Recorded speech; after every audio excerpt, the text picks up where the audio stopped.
My discussions today are going to be based off of my ideologies and just my intermediate viewpoints on who, what is God. So, I've always been a person who has been very spiritually inclined, and this has always been how I've been since I was a child, and it's continued to follow me into my adult life. So, how I view it to be would be that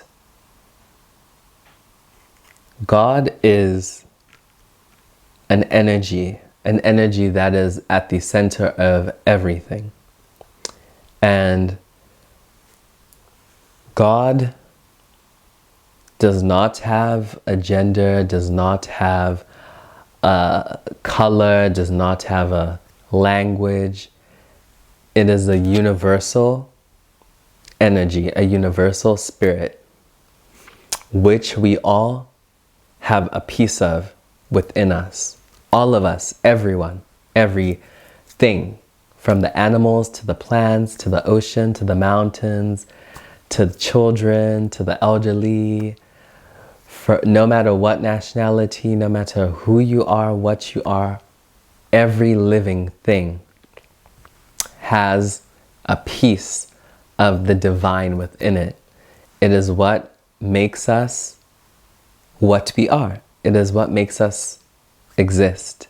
It is what makes us feel. It is what makes us think. It is what makes us able to create. Also, respectively, the opposite of all of those things, it also allows us to do through our free will. So, how I view it to be would be that we were created in the image of God. But for what purpose, people might ask, like, why were we made? Why do we exist? What is the purpose to life? And how I believe it to be is that we are created in the image of God so that we can be gods unto ourselves.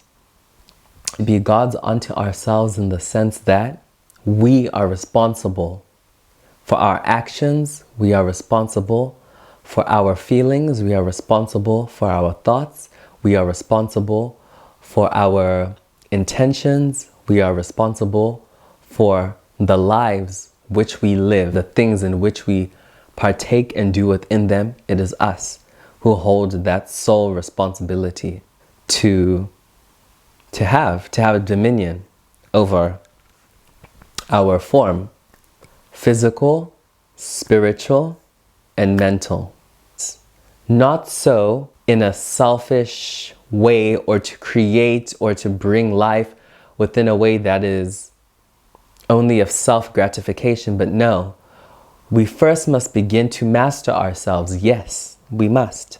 That is the parts that is played out by us being gods unto ourselves. It's about being a master of one's way of thinking, one's way of feeling, one's way of acting out. Having that control, that temperament, that understanding of all of our innate ability to be able to create and to destroy, to be able to grow and to be able to harvest, to be able to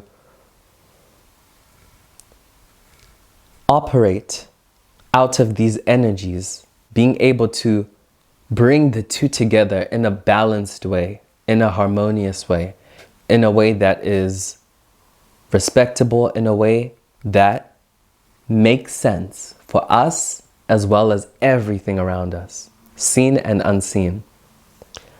We are not built in the image of God for us to then become gods to others.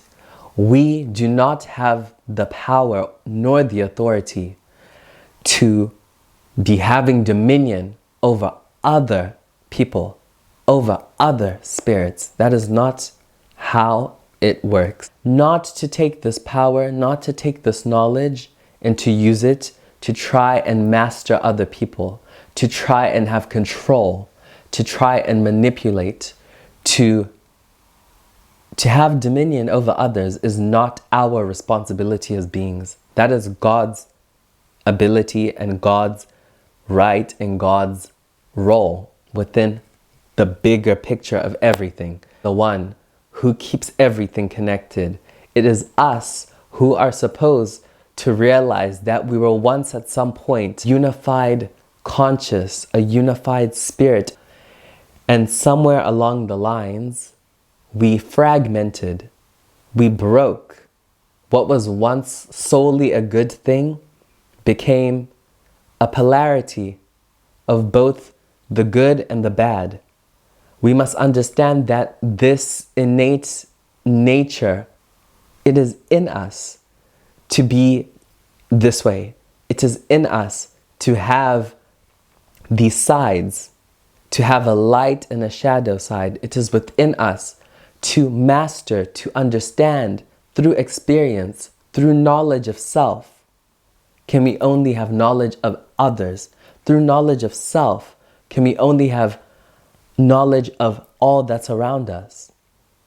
Because what is around us is coming from within us. What we are observing in life is a direct reflection of what we are observing about ourselves.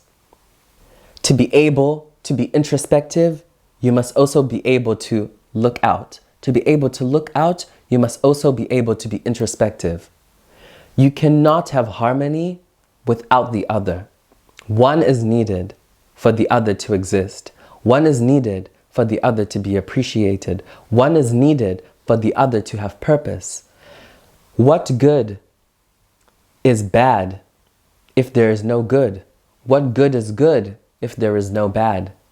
There must be a villain for there to be a hero, and there must be a hero for there to be a villain. This is how everything is interconnected.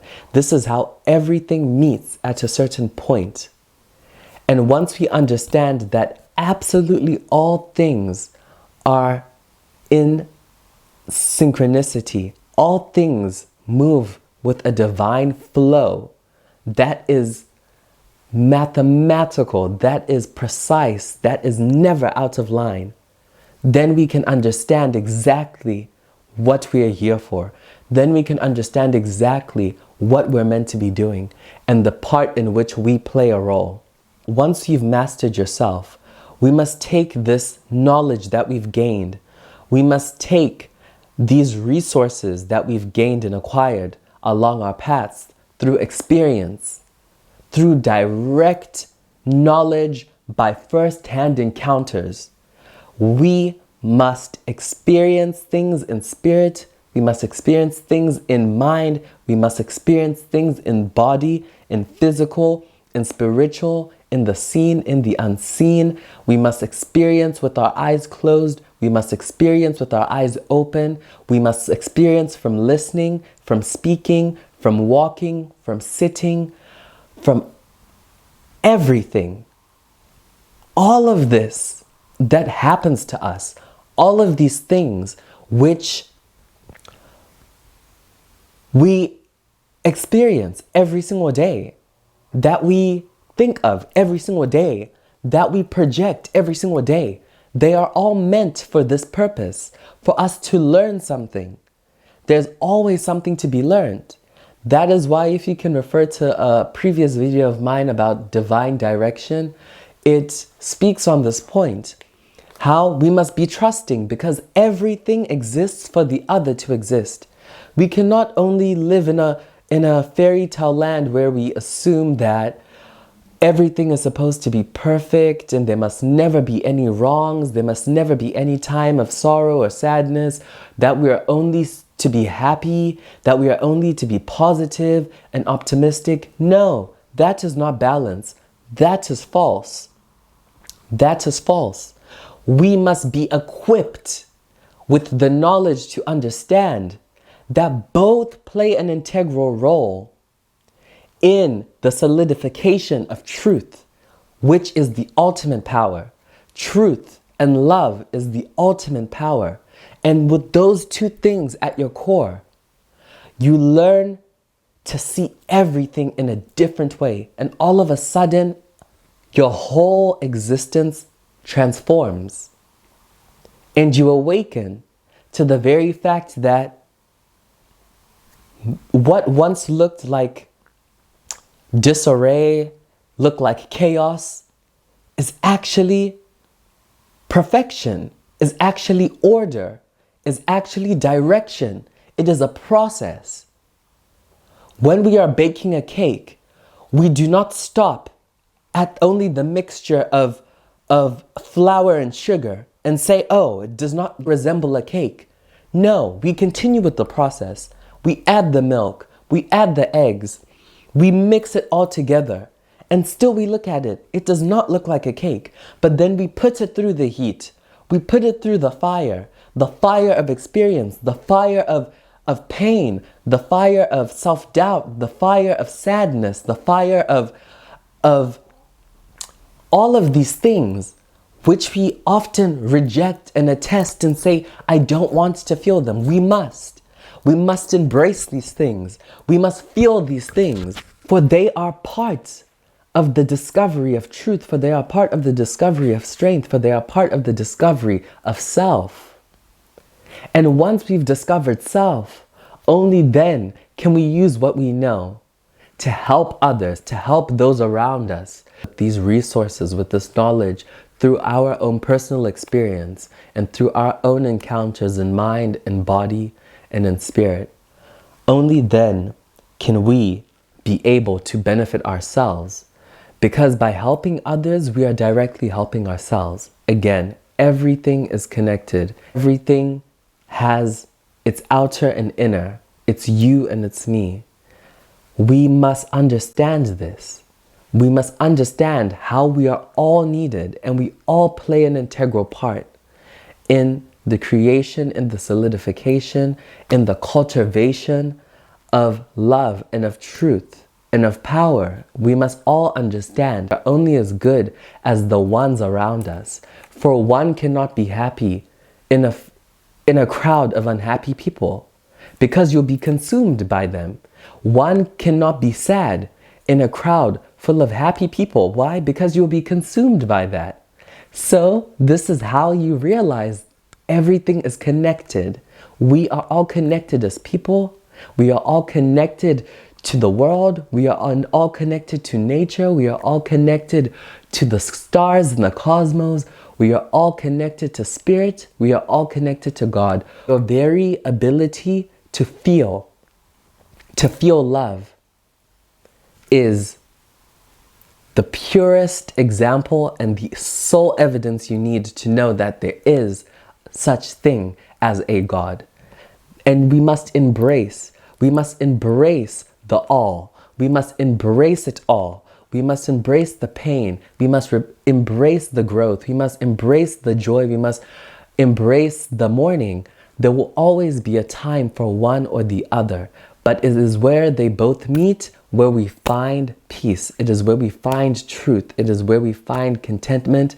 It is where we find life, the purpose of it, and the pursuit of everything that we do. It is all for that soul place, that place where we meet, where we understand that we are not our materialistic desires. We are not our material possessions. We are not these things, but we are far greater. We are something that is beneficial to us and all in one, and one in all. I am House of Solace. Thank you for joining me.